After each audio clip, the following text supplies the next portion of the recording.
Lessons will be learned. That's the classic line that we've all come to expect in Ireland whenever taxpayer money is wasted by the state. It's the old reliable catchphrase of Irish public decision makers whenever they're caught mismanaging the public purse. Lessons need to be learned from this debacle. The lessons have to be learned by government and will be learned. Can lessons be learned in their delivery? Yes, I absolutely believe so, and they should be. We do need to learn lessons. Naturally, there'll be lessons to be learned. But has any lesson actually been learned here at all? Because this kind of widespread waste has been going on for years in plain view of everyone, and yet the state continues to make the same incompetent blunders time and time again. From 330 grand bike shelters to €7 million failed IT projects, from RTE flip-flop controversies to the infamous National Children's Hospital, this country is in the midst of a decades-long string of scandalous financial failures with no apparent end in sight. This is a system in which incompetence is rewarded and where the only people who ever pay the price for state failure are people like you, the Irish tax-paying public at large. So today, we're going to look at the long-running mismanagement of Irish taxpayer money by the state, why this has been allowed to go on for so long, and what should be done about it if our leaders are serious about tackling the issue once and for all. It's a comedy of errors. It's taxpayers' money, and no one seems to worry when it's taxpayers' money. No one seems to be held accountable. No one takes their rap. It's all an 8-page report, and then it's forgotten about. But I don't think it should be forgotten about. There should be lessons learned here. Embarrassing public finance scandals are not new to Ireland by any means. This kind of thing has been going on forever. There have been a number of such scandals in just the last couple of decades, such as the notorious 2002 voting machine fiasco, wherein the government of the day spent a whopping €54 million on electronic voting machines, which were to replace physical paper ballots in elections and referendums. According to then Taoiseach Bertie Ahern, Ireland needed to invest in these machines to avoid becoming a laughingstock on the world stage. Our silly old system is outdated. We'll go into the 21st century in this country being the laughingstock with our stupid old pencils. But how did that plan work out in reality? Well, an independent commission quickly found out that the machines suffered from security vulnerabilities, meaning they were unsafe to use in elections, and so in the end the units were put into storage at a cost of €3.2 million, in addition to the $51 million spent on them already, and there they sat for years until they eventually became obsolete and were eventually sold for scrap metal for 70 grand.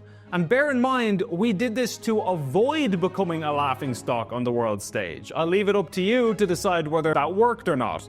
We could also look at the so-called Bertie Bowl project, wherein €43 million were spent on a stadium that never materialized and didn't even get beyond the planning stage. Or the National Aquatic Centre, which was completed in 2003 for more than double its original estimated cost, coming in at €74 million. It was originally believed that the Aquatic Centre would deliver an annual profit to the state, but instead, for the next decade, it actually required almost €1 million in public subsidies just to keep it open.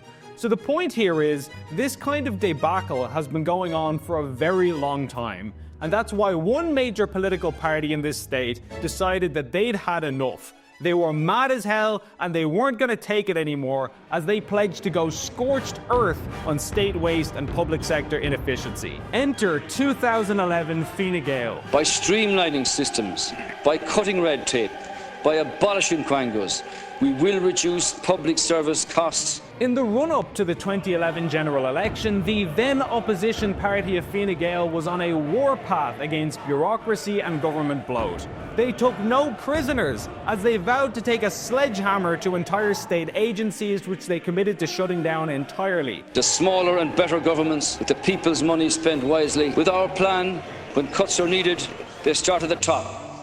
The Fine Gael manifesto that year promised a, quote, smaller, better, less expensive government and promised a number of radical cost-saving measures. They pledged to, quote, cut the size of the public service by at least 10%, including a 1/3 cut in the number of politicians and staff in government departments. They pledged to, quote, cut the number of public bodies by 145, ending the confusing and wasteful fragmentation and duplication in service delivery.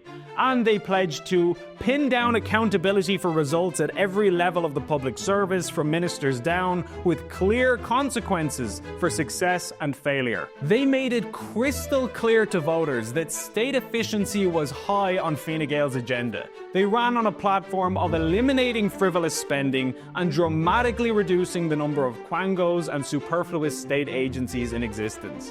And it was on this platform that they won that year's election, sweeping to power and forming a government with a strong public mandate behind their policies.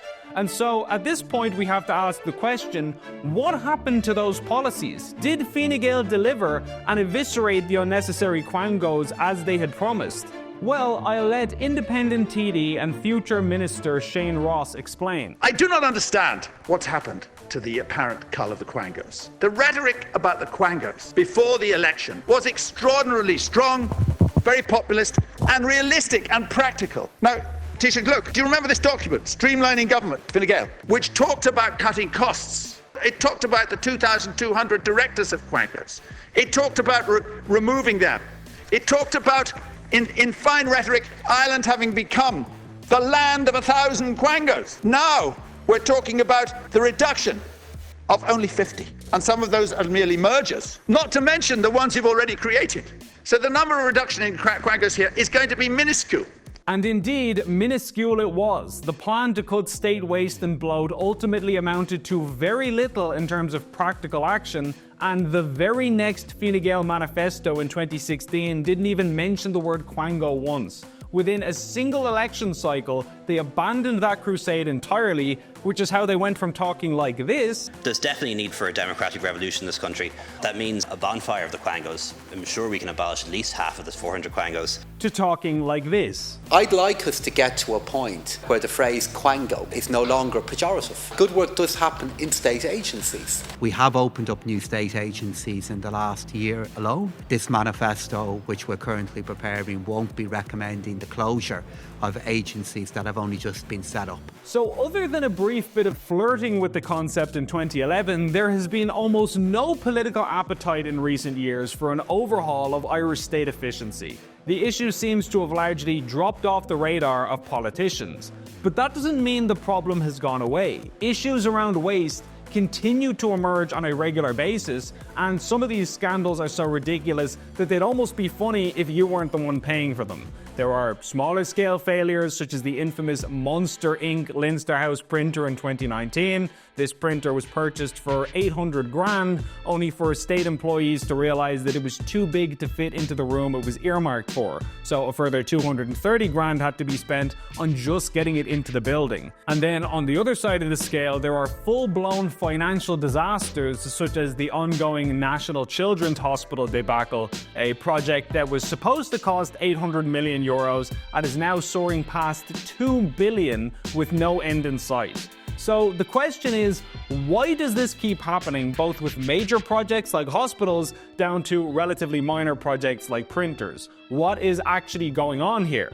Well, to answer this question, I think a perfect case study is to look at something like the 2023 RTE financial scandal and see how that was handled by the government. As was widely reported at the time, the Irish state broadcaster found itself embroiled in a massive scandal over secret payments that it had made to top presenters in a secretive fashion. The RTE chair at the time said that she believed the payments had been recorded in a way that was intended to deceive. As a trained accountant and a former financial controller, I am appalled as to how payments were recorded and presented in the RTE accounts. It appears to me that this was an act designed to deceive. RTE's chief financial officer even told the Public Accounts Committee that he believed the taxpayer was defrauded by RTE's conduct.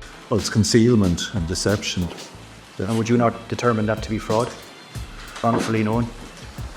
It depends who the fraud is against, if anyone has lost out. I mean, you could say the tax, my own opinion is maybe the taxpayer was defrauded. It later came to light that RTE had spent thousands of euros in taxpayer money on flip-flops and concert tickets, and that they had wasted millions of euros on a failed toy show musical that nobody wanted to see. So, given the sheer magnitude of this revelation, you would naturally expect that such an organization would suffer some kind of penalty for this misbehavior, right? But of course, that's not what happened. Instead of being punished or penalized, the politicians turned around and bailed out RTE with 725 million euros of taxpayer money, and they defended this move by saying that the organization would be making some changes to its internal culture going forward, which is just another way of saying lessons will be learned. RTE wasted the public's money for years and showed zero accountability, and your government's response to that particular scandal is to hand them another several hundred million euros in taxpayer money as a reward for being wasteful and negligent effectively. How could you possibly look the people of Ireland in the eye and defend that situation? We are seeing reforms implemented. I think we have to value public service media. Our RTE provide a vital service there. What kind of moral hazard do you think is created by the fact that you can, as a state body, be incredibly reckless and irresponsible with the people's money, and then after that becomes a massive controversy and people are infuriated, you come out of that situation with more money than you went in? Do you not think that that creates a kind of a bad lesson maybe to send to not only RTE but other semi-state bodies? I think the lesson is you need to change, you need to reform. After that, we had the infamous Leinster House bike shelter, in which a small structure on government land ended up running the taxpayer €336,000 and was only able to partially shelter 36 bikes from the rain, and poorly at that. So not what most people would call value for money, I think it's fair to say. And yet, a week after that scandal broke, we had senior government figures saying they still didn't know who had signed off on the decision, and literally physically running away when asked about it. The infamous bike shed, which has been obviously featuring in the news for the last couple of weeks, do we know who signed off on that decision or what the situation was there exactly? I don't, and I think that will come before the Public Accounts Committee and that will be examined. But is that not just a matter of making a phone call and seeing whose name is on the purchase order? No, I mean, why isn't it though? I mean, that seems like a relatively straightforward thing to find out. It's straightforward too, but I've no doubt it's important to go through properly. Okay? All right. Thank you very much. We're getting wet. All right. All right. To this very day, we still don't know the name of the person responsible for that decision, and nobody lost their job over it, so whoever they are, they're still probably working at the Office of Public Works, signing off on decisions of hundreds of thousands of euros as we speak. Even the minister responsible for the OPW didn't take any responsibility whatsoever. The first that I became aware of the bike shed was when I read it off of the media. I wasn't responsible for it. I didn't approve monies for it because that's not the role of the Minister of State. And most recently, the Arts Council was found to have wasted around 7 million euros on setting up an IT system that was never completed, and the loss was flagged in 2024, but somehow the full details only emerged after the general election that year, which is just a coincidence, I'm sure. And bear in mind that these are just the scandals we know about. These are the ones that have come to light. But does anyone seriously think that there aren't more financial scandals in departments waiting under the surface that have yet to be uncovered? The HSE has an annual budget of 21.6 billion euros. Do we think all of that money is being spent efficiently? The Department of Education has a budget of 11.8 billion, and they just wasted 9 million euros on phone pouches. Do we think that's the only scandal at the Department of Education of this nature? I think it's fair to assume that there are probably dozens, if not hundreds, or maybe even thousands of scandals like this that are just yet to be uncovered, and they probably won't be uncovered because it's not in the interest of anyone in power to blow the whistle on themselves. The RTA could be just one of many organisations where we have this kind of a culture internally. Would that be your view? It is, and it is a culture, so it's very difficult to root out a culture.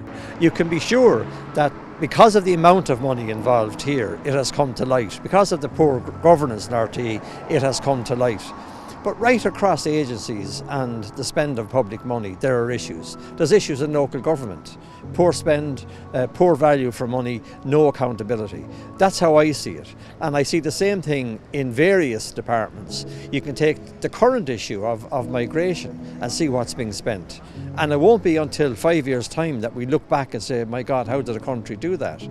That particular department has no governance, has very poor management, and it too needs to be examined. But that's just one in a whole list of agencies, organisations that have come before committees that have shown poor governance and poor spend for taxpayers' money that are just not being examined. I think we have to look at radical solutions to this problem.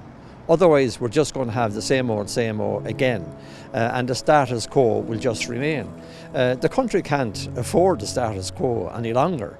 And that's why I would call on the government to ensure that the radical reform that's necessary in RTE and the other organisations where we know that is needed, that it be introduced, implemented, and that we put the Committee of Public Accounts then on the right footing with the Controller and Auditor General. The common theme here is that nobody gets blamed for anything, nobody is held directly personally responsible. It's a bailout culture in which nobody is punished for wrongdoing or mistakes with inexorable consequences. Simon Harris even said that he doesn't want to personalize such investigations to any individual. But if you worked for a private company and you made a mistake that cost that company a fortune, you would be held personally and individually responsible. That's how life works. We are all responsible for our own decisions and our own mistakes. And by not punishing failure, we guarantee that more failure will inevitably arise in the future.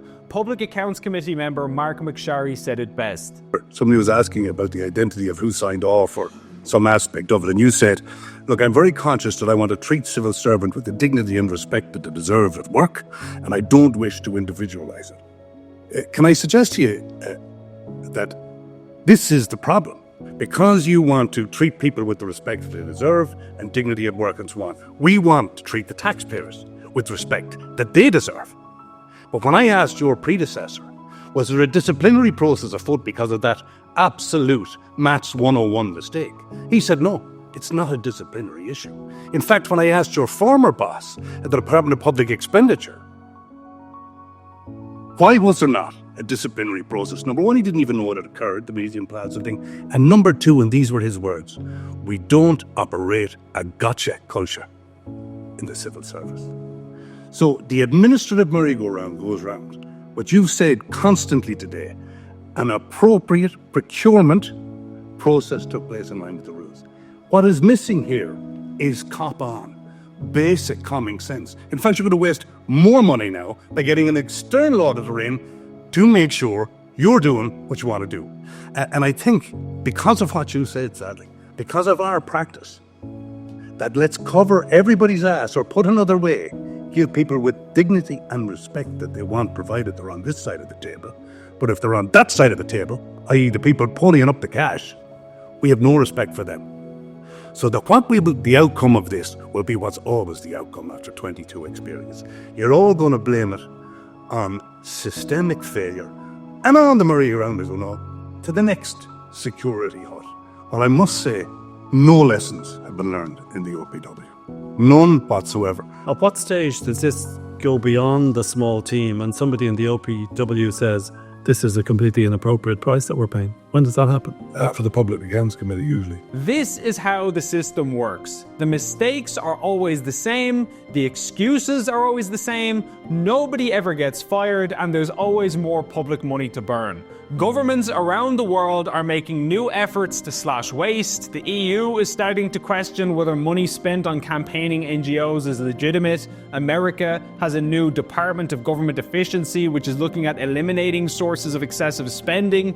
But the same willingness does not appear to be present in Ireland to get to grips with this problem. They have a very different view regarding the role of government. The approach that's been taken in other parts of the world, it's really challenging whether government has a role at all in some areas of society. I don't think we're at that place in Ireland. The only way this changes is if the public at large demand it changes and demand real accountability from our leaders. The government doesn't need to think long and hard about what they should do. They already know what to do because they told us over a decade ago they were going to do it. You could, for example, ensure that civil servants and politicians face real consequences for wasteful spending by threatening them with firings or salary reductions or clawbacks. You could make departments personally accountable for losses by having bonuses tied to performance, or any number of other solutions. But we have to do something. Until and unless the public insists on higher governance standards, the only lesson that will be learned is that rank incompetence pays in this country. Let no more politicians stand up and say lessons have been learned. As soon as a politician or a minister says a lesson has been learned, the public think that's it, business as usual. Nothing will be learned and everything will continue as it was. And that does harm to the public's belief in the public services that we have. When there's no consequences for disgusting overspends of public money.